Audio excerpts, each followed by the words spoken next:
ನಾಗೇಂದ್ರ ಬಾಬು ಪ್ರಸಾದ್ ಅವರೇ ನೀವು ಹೇಳಬೇಕು, ಯಾಕೋ ತರಾತುರಿ ಅಂತ ಅನ್ನಿಸ್ತಿದೆಯಪ್ಪ. ಈಗ ನೋಡಿ AP ವಕ್ತಾರನ್ನ ಕೇಳಿದ್ರು ಒಂದು 60 ದಿವಸ ತಗೊಂಡ್ಲಿ.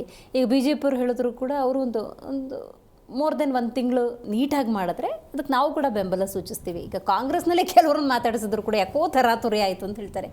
ವೈ ದಿಸ್ ತರಾತುರಿ? ಯಾಕೆ ಅರ್ಜೆಂಟು? ಏನು ಸಾಧನೆ ಮಾಡೋಕ್ಕೆ ಹೊರಟಿದ್ದಾರೆ? ಮೊದಲನೇದಾಗಿ ಕಾಂಗ್ರೆಸ್ ವಕ್ತಾರರಿಗೆ ಥ್ಯಾಂಕ್ಸ್ ಹೇಳೋಕ್ಕೆ ಇಚ್ಛೆ ಪಡ್ತೀನಿ. ಅವರೊಂದು ಪದ ಬಳಕೆ ಮಾಡಿದ್ರು, 7 ಕೋಟಿ ಜನ ಅಂತಕ್ಕಂಥ ಪದ ಬಳಕೆ. ಕಳೆದ ಬಾರಿ ಸಮೀಕ್ಷೆಯಲ್ಲಿ 5,75,00,000 ಜನ ತೋರಿಸಿದ್ದು. ದಯಮಾಡಿ ನಾವು ಕೂಡ ಅದನ್ನೇ ಹೇಳಿದ್ವಿ, ಯಾರು ವಂಚಿತರೊಬ್ಬರು ಕೂಡ ಆಗಬಾರ್ದು ಅಂತಕ್ಕಂಥದ್ದು ನಮ್ಮ ಭಾವನೆ. ಯಾವುದೇ ಕಾರಣಕ್ಕೂ ಅದರಲ್ಲಿ ಆ ಒಂದು ಶೈಕ್ಷಣಿಕವಾಗಿ ಆಗಿರ್ಬೋದು, ಆರ್ಥಿಕವಾಗಿ, ಸಾಮಾಜಿಕವಾಗಿ ಯಾರೇ ನೊಂದಿದ್ರು ಕೂಡ ಆ ಒಂದು ಕಟ್ಟಕಡೆಯ ವ್ಯಕ್ತಿ ಕೂಡ ಅವನಿಗೆ ತೊಂದರೆ ಆಗಬಾರ್ದು ಅಂತಕ್ಕಂಥ ನಮ್ಮ ಭಾವನೆ ಇತ್ತು. ಆವತ್ತಿನ ವಿಚಾರದಲ್ಲಿ ನಾವು ಮಾತಾಡಿದ್ವಿ.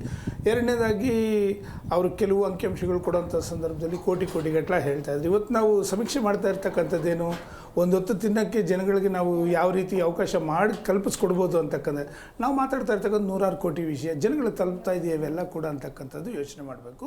ಮತ್ತೊಂದು ಏನು ಅಂತಂದರೆ, ಶಿಕ್ಷಕರ ವಿಷಯದಲ್ಲಿ ನಮ್ಮ ಮಿತ್ರಗಳೆಲ್ಲ ಮಾತಾಡ್ದಂಗೆ ಸರಿಸುಮಾರು ಒಂದು ಮನೆಗೆ ಹೋದಂಥ ಸಂದರ್ಭದಲ್ಲಿ ಸ್ನೇಹಿತರೆ 60 ಪ್ರಶ್ನೆಗಳಿದೆ. 60 ಪ್ರಶ್ನೆಗಳ ಮಾಹಿತಿ ಎಷ್ಟು ಜನ ಟೀಚರ್ಸ್ಗಿದೆ ಅಂತಕ್ಕಂಥದ್ದು ಸ್ಪಷ್ಟವಾಗಬೇಕು ಮೊದಲನೇದಾಗಿ.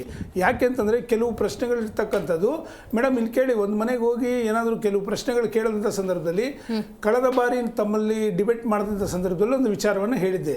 ಯಾವೊಂದು 5 ಕೋಟಿ ಜನ ಸಮೀಕ್ಷೆ ಮಾಡಿದ್ರು, ಸರಿಸುಮಾರು 75 ಲಕ್ಷದ ಜನ ಅವ್ರ ಜಾತಿ ಗೊತ್ತಿಲ್ಲ ಅಂತಕ್ಕಂಥ ಮಾತನ್ನು ಹೇಳಿದರೆ, ಸುಮಾರು ಒಂದು 20-25 ಲಕ್ಷ ಜನ ಅವ್ರ ಜಾತಿ ವಿಷಯದ ಹೇಳೋದಕ್ಕೆ ಹಿಂಜರಿಕೆ ಆಗಿತ್ತು. ಈ ರೀತಿ ಇರ್ತಕ್ಕಂಥ ಸಂದರ್ಭದಲ್ಲಿ ಈ 60 ಪ್ರಶ್ನೆಗಳಲ್ಲಿ ಅವ್ರಿಗೆ ಮಾಹಿತಿ ಎಲ್ಲಿ ಸಿಗುತ್ತೆ ಅಂತಕ್ಕಂಥದ್ದು ಒಂದು. ಮತ್ತೊಂದು, ನಮ್ಮ ಸ್ನೇಹಿತರು ಮಾತಾಡ್ದಂಗೆ ಒಂದು ವಯಸ್ಸಾಗಿರ್ತಕ್ಕಂಥ ಟೀಚರ್ಸ್ ಆಗಿರ್ಬೋದು, ಕಾಯಿಲೆ ಇರ್ತಕ್ಕಂಥವ್ರಾಗಿರ್ಬೋದು, 10 ಫ್ಲೋರ್ಗಳು 5 ಫ್ಲೋರ್ಗಳು ಮೇಲಕ್ಕೆ ಹತ್ತಬೇಕು ಇಳಿಬೇಕು ಅಂತ ಕಳೆದ ಬಾರಿ ನಾನು ಕೆಲವು ವಿಚಾರಗಳನ್ನು ಹೇಳಿದ್ದೆ.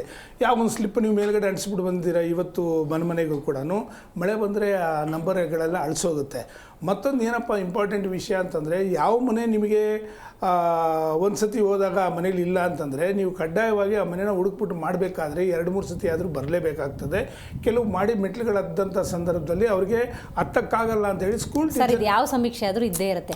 ಕಾಂಗ್ರೆಸ್ನವ್ರು ಮಾಡೋ ಸಮೀಕ್ಷೆ ಅಲ್ಲ, ನೀವು ಗತಕಾಲ 1931 ಇಂದ ಏನು ಸಮೀಕ್ಷೆ ಆಗಿದೆ ಅದು ಎಲ್ಲ ಸಮೀಕ್ಷೆಗಳು ಇದೇ ಹಣೆ ಬರ. ನೀವು ಮಳೆ ಅಂದ್ರೆ ಅವಾಗ ಸೀಮೆ ಸುಣ್ಣದಲ್ಲಿ ಬರ್ದು ಅದು ಉಳಿಸೋಗುತ್ತೆ ಮಳೆ. ನನಗೆ ಅದೆಲ್ಲ ಮ್ಯಾಟ್ರ್. ನನಗೊಂದು ಮಾತು, ನಿಮ್ಮ ಮಾತಿಗೆ ಬರ್ತೀನಿ. ಟೆಕ್ನಾಲಜಿ ಬೆಳೆದಿದೆ. ನಾವು ಹೇಳ್ತಾ ಇರ್ತಕ್ಕಂಥದ್ದು ಆಗಲೇ ನಾನು ಹೇಳಿರ್ತಕ್ಕಂಥ ವಿಷಯ ಏನು ಅಂದರೆ, ಕಡೆ ಫಲಾನುಭವಿ ಕೂಡ ಅದು ತಲುಪಿಸ್ಬೇಕು ಅಂತಕ್ಕಂಥದ್ದು, ಅದು ಸಿಗಬೇಕಾಗ್ತದೆ. ನಾವು ಬೇಡ ಅಂತಿಲ್ಲ, ಮಾಡಬೇಡಿ ಅಂತ ನಾವೆಲ್ಲ ಹೇಳಿಲ್ಲ.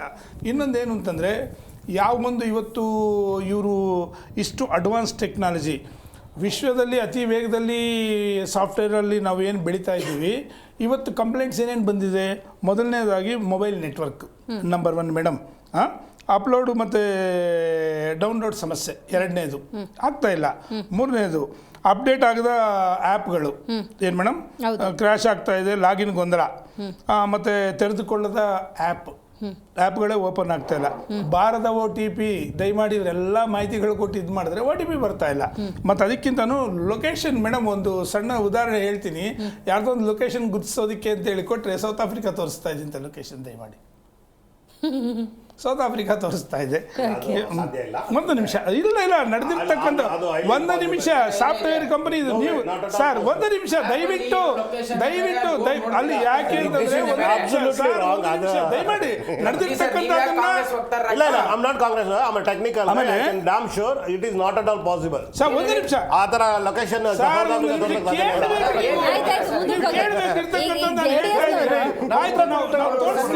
ಹಾಗಾದ್ರೆ ನೀವು ದೋಷ ಅಂದ್ರೆ ಯಾಕಂದ್ರೆ ದೋಷ ನಾವು ಒಪ್ಕೊಳ್ಳಲ್ಲ. ಆಮೇಲೆ ಸರ್ವರ್ ಸಮಸ್ಯೆ ಮತ್ತು ಮೇಡಮ್ ಜಿಯೋ ಟ್ಯಾಗಿಂಗ್ ನಲ್ಲೂ ಕೂಡ ದೋಷ ಇದೆ. ಸಮೀಕ್ಷಕರು ಆಪ್ ನಲ್ಲಿ ಲೊಕೇಶನ್ ಗುರುತಿಸಲು ವಿಫಲ.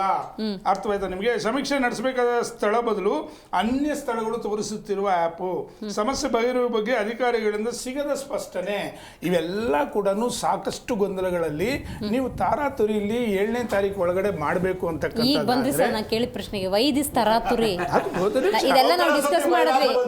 ಒಂದು ನಿಮಿಷ, ಯಾಕೆ ಏನ್ ಅರ್ಜೆಂಟ್ ಕೇಳ್ತಿದ್ದೀನಿ ನಾನು. ಕಳೆದ ಬಾರಿ ನೀವು ಏನು ಮಾಡಿದ್ರಿ, ಯಾವ ಮುಂದುವರೆದ ವರ್ಗಗಳ ಒಂದು ಮಾಹಿತಿನ ಕೊಡುವಂಥ ಸಂದರ್ಭದಲ್ಲಿ ಉದಾಹರಣೆಗೆ ನಾನು ವಿಶೇಷವಾಗಿ ಹೇಳ್ತಾ ಇದ್ದೀನಿ, ಯಾವೊಂದು ಒಕ್ಕಲಿಗರ ಸಮಾಜ ಆಗಿರ್ಬೋದು ಅಥವಾ ಲಿಂಗಾಯತರ ಸಮಾಜ ಆಗಿರ್ಬೋದು, ತಾವು ಸಮಾಜದ ಹೆಸರಲ್ಲಿ ಉಪಪಂಗಡಗಳನ್ನ ವಿಂಗಡಣೆ ಮಾಡಿ ಸಪರೇಟ್ ಅಂತ ಉಪಪಂಗಡಗಳು ಸಪರೇಟ್ ತೋರಿಸಿದ್ರಿ, ಪಂಗಡಗಳು ಸಪರೇಟ್ ತೋರಿಸಿದ್ರಿ. ಅದೇ ಒಂದು ಅಲ್ಪಸಂಖ್ಯಾತರ ವಿಷಯ ಬಂದಂತ ಸಂದರ್ಭದಲ್ಲಿ ನೀವು ಡೈರೆಕ್ಟ್ ಆಗಿ ಅಲ್ಪಸಂಖ್ಯಾತರು ಅಂತ ಹೇಳಿ ಹೆಚ್ಚಿನ ರೀತಿಯಲ್ಲಿ ತೋರ್ಸಕ್ ಹೋದ್ರಿ. ಇವತ್ತು ಅಲ್ಲೂ ಕೂಡ ಒಳಪಂಗಡಗಳಿದೆ ಅಂತಕ್ಕಂಥದನ್ನ ಎಲ್ಲ ಚರ್ಚೆಗಳಾಗಿದೆ.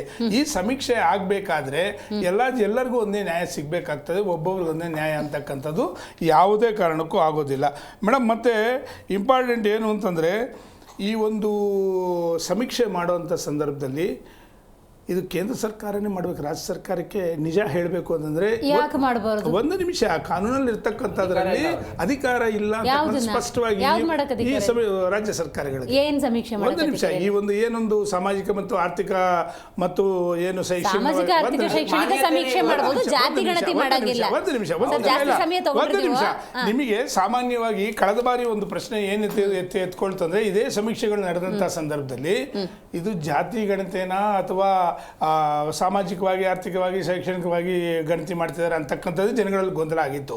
ಮತ್ತೊಂದು ಏನು ಅಂತಂದರೆ ನೋಡಿ, ಜನಸಾಮಾನ್ಯರ ಹಣ ಇದು ಮೇಡಮ್. 169 ಕೋಟಿ ರೂಪಾಯಿ ಪೋಲಾಗೋಯ್ತಾ ಈಗ? ಯಾಕೆ ಹಾಗಾದ್ರೆ ನಿಮಗೆ ಈಗ 420? ಹಾಗಾದ್ರೆ ನೀವು ಜನಗಳ ಒಂದು ಏನು ಟ್ಯಾಕ್ಸ್ ವಿಷಯದಲ್ಲಿ ನನಗೆ ಜನಕ್ಕೆ ಇನ್ನೂ ಗೊಂದಲ ಮಾಡೋದು ಬೇಡ, ಆಲ್ರೆಡಿ ಗೊಂದಲದಲ್ಲಿದ್ದಾರೆ. ಈಗ ನೋಡಿ, ಸಮೀಕ್ಷೆ ವಿಷಯದಲ್ಲಿ ಸಾಮಾಜಿಕ ಆರ್ಥಿಕ ಶೈಕ್ಷಣಿಕ ಸಮೀಕ್ಷೆಯನ್ನ ಮಾಡಬಹುದು ಅನ್ನೋ ಅರಿವಿಲ್ಲದೆ ಸಿದ್ದರಾಮಯ್ಯನವ್ರಿಗೆ ಕೆಲಸಕ್ಕೆ ಕೈ ಹಾಕಿರಲ್ಲ. ಜಾತಿ ಗಣತಿ ಮಾಡಂಗಿಲ್ಲ. I completely agri. ನಾನೊಂದು ಮಾತು ನಾನು ಹೇಳ್ತಿದ್ದೀನಿ ಕೇಳಿ. ನಿಮಗೆ ಆ ರೀತಿ ಹಾಗಾದ್ರೆ ಒಂದು ಪ್ರಶ್ನೆಗೆ ನೀವು ಉತ್ತರ ಕೊಡ್ಬೇಕು. ನೀವೇ ಒಂದು ವಕ್ತಾರರಲ್ಲ ನೀವು, ಆದ್ರೂ ಕೂಡ ನಿಮ್ಮನ್ನೇ ಕೇಳ್ತಾ ಇದ್ದೀನಿ. ಎಲ್ಲ ಜನಾಂಗದಲ್ಲೂ ಆರ್ಥಿಕವಾಗಿ ಶೈಕ್ಷಣಿಕವಾಗಿ ಸಾಮಾಜಿಕವಾಗಿ ಹಿಂದುಳಿದಿದ್ದಾರೆ, ಮತ್ತೆ ಅವ್ರಿಗೆ ಅನ್ಯಾಯ ಆದ್ರೆ ಏನ್ ಮಾಡ್ತೀರಿ ನೀವು? ನೋಡಿ, ಈಗೊಂದು ಅದೇ ಪ್ರಶ್ನೆ ಇದೆ, ಹಾಗಾದ್ರೆ ಜನರಲ್ಲ ಕೊಟ್ಬಿಡಿ. ಯಾರು ಹಿಂದುಳಿದ್ರೆ ನೀವು ಈ ಸಮೀಕ್ಷೆಗಳೇ ಬೇಕಿಲ್ಲ, ಬಡತನಕ್ಕೆ ಕೆಳಗಿರ್ತಕ್ಕಂಥ ಈಗ ನಾನು ಸಮೀಕ್ಷೆ ನಾನೊಬ್ಬ ಶಿಕ್ಷಕಳು, ನನಗೆ ಸರ್ಕಾರ ಕಾಂಗ್ರೆಸ್ ಕಾಂಗ್ರೆಸ್ನ ಸರ್ಕಾರದವ್ರು ನನಗೆ ಕೊಟ್ಟಿದ್ದಾರೆ. ನಾನು 60 ಕ್ವಶನ್ ತಗೊಂಡ್ಬಂದ್ಬಿಟ್ಟು ನಿಮ್ಮ ಹತ್ರ ಬಂದೆ. ನಾನು ತಗೊಂಡು ಹೋದೆ, ಇನ್ಪುಟ್ ಬರ್ಕೊಂಡೆ. ಅದರಲ್ಲಿ ಏನೇನೋ ಪ್ರಶ್ನೆ ಇದೆ. ನಿಮ್ಮ ಮನೇಲಿ ಎಷ್ಟು ಕೊಠಡಿ ಇದೆ, ನಿಮ್ಮ ಮನೇಲಿ ಉದ್ಯೋಗ ಎಷ್ಟು ಜನ, ಏನು ಎತ್ತ ಎಲ್ಲ ಪ್ರಶ್ನೆಗಳಿದಾವೆ ನೋಡಿ. ಅಂಗವಿಕಲರು ಇದ್ದಾರಾ, ಮನೆಯಲ್ಲಿ ವಿಧವೆ ಇದ್ದಾರಾ, ಆರೋಗ್ಯ ಯೋಜನೆ ಲಾಭ ಇದೆಯಾ, ಮೀಸಲಾತಿ ಲಾಭ ಪಡ್ಕೊಂಡಿದ್ದೀರಾ, ವಿದ್ಯಾರ್ಥಿ ವೇತನ ಇದೆಯಾ, ಸುಮಾರು ಪ್ರಶ್ನೆ ಇದಾವೆ. ಕೇಳಿದ್ಮೇಲೆ ತಗೊಂಡು ಹೋದೆ. ಈಗ ನೀವು ಬ್ರಾಹ್ಮಣ ಸಮುದಾಯಕ್ಕೆ ಸೇರಿದವರು ಅಂತ ಅನ್ಕೋಣ. ನಿಮ್ಮಂತ ಬ್ರಾಹ್ಮಣ ಸಮುದಾಯದಲ್ಲಿ ಪಾಪ ಇಷ್ಟು ಸಮಸ್ಯೆಲಿದ್ದಾರೆ ಅನ್ನೋ ಇನ್ಪುಟ್ಸ್ ಪಾಪ ಕರ್ನಾಟಕ ಕಾಂಗ್ರೆಸ್ ಸರ್ಕಾರಕ್ಕೆ ಸಿಗುತ್ತೆ. ನಿಮ್ಮನ್ನ ಸಾಮಾಜಿಕವಾಗಿ ಆರ್ಥಿಕವಾಗಿ ಭದ್ರ ಮಾಡೋದಕ್ಕೆ ಸರ್ಕಾರ ಹೋಗುತ್ತೆ. ನಿಮ್ಗೆ ಇದು ಹೆಂಗೆ ಇನ್ನು ಉಳಿದವರಿಗೆ ಸಮಸ್ಯೆ ಮಾಡುತ್ತೆ ನೀವು ಹೆಂಗೆ ಹೇಳ್ತೀರಿ? ನೀವು ಕೇಳಿರ್ತಕ್ಕಂಥ ನಿಜವಾದ ಪ್ರಶ್ನೆ ತುಂಬ ಸ್ಪಷ್ಟವಾಗಿದೆ. ನಾವು ಕೇಳ್ತಾ ಇರ್ತಕ್ಕಂಥದ್ದು ಅದೇನೇನೆ, ಯಾರು ಅನ್ಯಾಯಕ್ಕೆ ಒಳಗಾಗಿದ್ದಾರೋ ಅಂಥವ್ರನ್ನ ಗುರುತಿಸಿದಿ. ನಿಮ್ಮ ಗುರಿ ಇರ್ತಕ್ಕಂಥದ್ದು ಯಾವುದೋ ಒಂದು ವರ್ಗನ ಮೇಲ್ ತೋರಿಸಿ ನೀವು ವೈಯಕ್ತಿಕ ಲಾಭ ಪಡ್ಕೊಳ್ಳೋದಕ್ಕೆ ಮಾಡ್ತಾ ಇರ್ತಕ್ಕಂಥ ಒಂದು ಸಮೀಕ್ಷೆ ಅಂತಕ್ಕಂಥದ್ದು ಕಳೆದ ಸಮೀಕ್ಷೆಯಲ್ಲಿ ಆಗಿರ್ತಕ್ಕಂಥ ರಿಸಲ್ಟ್ ದಯಮಾಡಿ.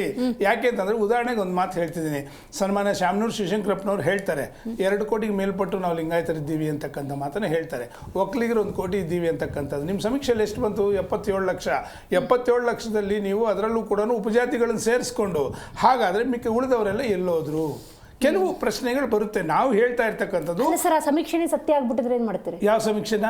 ಈಗ ಲಾಸ್ಟ್ ಟೈಮ್ ಆಗಿದ್ದ ಸಮೀಕ್ಷೆ ಸತ್ಯವಾಗಿದ್ರೆ ಇರೋದೇ 66 ಲಕ್ಷ, ಇರೋದೇ ಕುರುಬರು 40 ಲಕ್ಷ, ಇರೋದೇ ಒಂದು ನಿಮಿಷ. ಭಾರಿ ಒಳ್ಳೆ ಪ್ರಶ್ನೆ ಇವತ್ತು ನೀವು ತುಂಬಾ ಚೆನ್ನಾಗಿ ಕೇಳ್ತಾ ಇದ್ದೀರಿ. ನಾವೆಲ್ಲ ಇದನ್ನ ಅಪೋಸ್ ಮಾಡಿದ್ದು, ಸ್ವಪಕ್ಷದವರನ್ನೇ ಅಪೋಸ್ ಮಾಡಿದ್ದು. ನಾವ್ಯಾರು? ಸನ್ಮಾನ್ಯ ಡಿ ಕೆ ಶಿವಕುಮಾರ್ ಅವರು ಇದ್ದಾರೆ, ಯಾಕಂದ್ರೆ ಸರ್ಕಾರದಲ್ಲಿ ಇರ್ತಕ್ಕಂಥವ್ರು. ಶಾಮನೂರು ಶಿವಶಂಕರಪ್ಪನವರು ಈಗ ಅದಕ್ಕೆ ಸ್ವಪಕ್ಷದವ್ರನ್ನ ಒಪ್ಸಕ್ಕೆ ಮತ್ತೊಂದ್ಸತಿ ಮಾಡ್ತಿದ್ದಾರೆ ಅನ್ಕೊಂಬಿಡಿ. ಸ್ವಪಕ್ಷವ್ರನ್ನ ಒಪ್ಸೋದಕ್ಕೆ ಪ್ರಶ್ನೆ ಅಲ್ಲ ಇಲ್ಲಿ. ಜನಗಳ ದುಡ್ಡು ನಮ್ಮ ತೆರಿಗೆ ದುಡ್ಡು ಪೋಲಾಗುತ್ತೆ. ಹಾಗಾದ್ರೆ ನೀವು ಇಷ್ಟ ಬಂದ 20 ಸತಿ ಮಾಡ್ಕೊಂಡು ಹೋದ್ರೆ ಜನಗಳ ದುಡ್ಡು ನೀವು ಸರ್ಕಾರ ನೀವೇ ಹೇಳ್ತೀರಿ ಇವತ್ತು ಬೊಕ್ಸ ಖಾಲಿ ಇದೆ ಅಂತ ಹೇಳಿ. ಹಾಗಾದ್ರೆ ದಿನ ಬೆಳಗಾದ್ರೆ ಮಾಡ್ಕೊಂಡು ಕೂತ್ಕೊಳ್ಳೋದ್ರೆ ಹುಡುಗಾಟ ಆಗುತ್ತೆ ಇದು.